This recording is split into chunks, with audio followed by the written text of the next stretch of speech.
মাস পর দেশে গেলাম। স্ত্রী সন্তানের কবর জিয়ারত করাটাই আমার মুখ্য উদ্দেশ্য ছিল।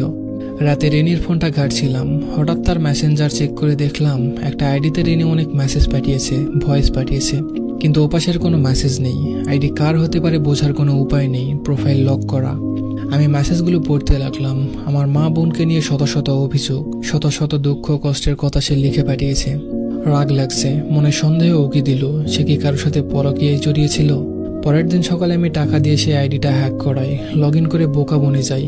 ফেক আইডি, কোনো ফ্রেন্ড নেই, রেনি ছাড়া কোনো পোস্টও নেই। লগ ইন ডিটেলস চেক করে বুঝলাম এটা রেনিরই আইডি, আর সে তার কষ্টগুলো আমাকে না বলে এখানে লিখে রেখেছে। অনেক জানা অজানা সত্য আমি জানতে পারলাম। সে আমাকে কেন বলেনি তা বুঝতে আমার আর বাকি রইল না। কতটা অমানবিক আমার মা আর বোন হতে পারে আমি চিন্তাও করতে পারছি না। মেয়েটা নিশ্চয় ভেবেছিল সবচেয়ে বেশি ভালোবাসার মানুষের নামে আমার কাছে অভিযোগ করতে নেই, কিংবা আমাকে সে কষ্ট দিতে চায়নি। অনুতাপ অনুশোচনা আমাকে ঘিরে তুলল। আমি হাসপাতালে গেলাম যেখানে রেনি মারা গেছে। অনেক কষ্টে ডাক্তারের সাথে যোগাযোগ করে জানতে পারলাম আসল সত্যটা। রেনিকে প্রথমত দেরিতে হাসপাতালে আনা হয়েছিল, দ্বিতীয়ত আম্মা আর বোন জোর করে নর্মাল ডেলিভারি করাতে চেয়েছিল। মূলত আম্মাকে রাজি করাতে করাতে আরও অনেকটা সময় পেরিয়ে যায়। খুব বাজে শোনালেও আমার অবচেতন মন আমাকে বারবার বলছে তোর আম্মা তোর বউয়ের খুনি।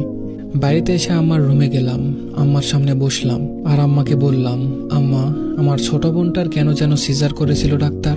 আম্মা পানের বক্সটা খুলতে খুলতে বলল, কেন আবার? পানি ভাঙার ডর আছিল, ডাক্তারই তো কইল করতে, আল্লাহ বাঁচাইছে, সময় মতো করা গেছে। আম্মার উত্তরে আমার কলিজায় আগুন জ্বলে গেল। যেটা নিজের মেয়ের বেলায় ভাবতে পেরেছে সেটা রেনের বেলায় পারল না। একজন নারী হয়ে অন্য নারীর প্রতি এতটা অবহেলা। কোনো মতে ধৈর্য ধরে বললাম, আম্মা, আমি কি আপনারে কখনো কষ্ট দিছি, ভালোবাসা কম দিছি? আম্মা এবার একটু অবাক হয়ে বলল, কেন বাজান, কি হয়েছে? এডি কুসকেরে। আমি আম্মার হাত ধরে বললাম, আম্মা, আমি আপনারে এত ভালোবাসি, তাই জানতে চাই আমার দ্বারা আপনি কষ্ট পাইছেন কিনা। আম্মা আমার মাথায় হাত বুলিয়ে বলল, তুই আমার সোনার টুকরা ছেলে, তোর মতো ছেলে যেন আল্লাহ সবার ঘরে ঘরে দেয়। আমি আম্মার আর একটু কাছে গিয়ে বললাম, আম্মা, রেনিকে তো আপনি রেহানা দুজনেই পছন্দ করে এনেছিলেন, তাহলে ওর সাথে এমন কেন করছেন আম্মা? ওরে ফোনে কথা বলতে দেখলে এত ডাকাডাকি করতেন কেন বলেন তো? 8 মাসের পথে মানুষটারে দিয়ে কেন ভারী কাজ করাইতেন? খাবার কেন কম দিতেন আম্মা? আমি কি টাকা কম দিতাম? লাগলে আমারে বলতেন, আমি না খাইয়া টাকা দিতাম।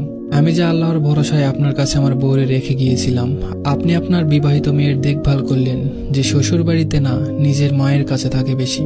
কিন্তু আমার এতিম বউটারে দেখলেন না আম্মা, কাজের লোকের মতো তারে দিয়ে খাটাইছেন। আগে না হয় নিজের ইচ্ছাই করত, কিন্তু যখন শরীর খারাপ হইল তখন কেন জোর করে করালেন আম্মা? আম্মা আমার হাত ছেড়ে দিয়ে চিৎকার করে বলল, মরার আগে এমন মিথ্যা কথা কইয়া গেছে আমার নামে।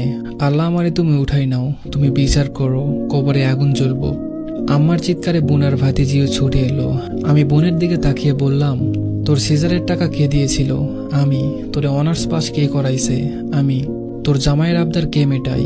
তোর সংসার কয়দিন পর পর কার টাকায় জোড়া লাগে? আমার টাকায়। তাহলে আমার সংসারটা ভাঙলি কেন বলতে পারবি? বোন আমার হুঙ্কার ছেড়ে বলল, ও তুমি আমাকে বিচার করতে দেশে আইছো? তোমার বউ যে এত কুটনা আগে বুঝিনি, এত মিথ্যা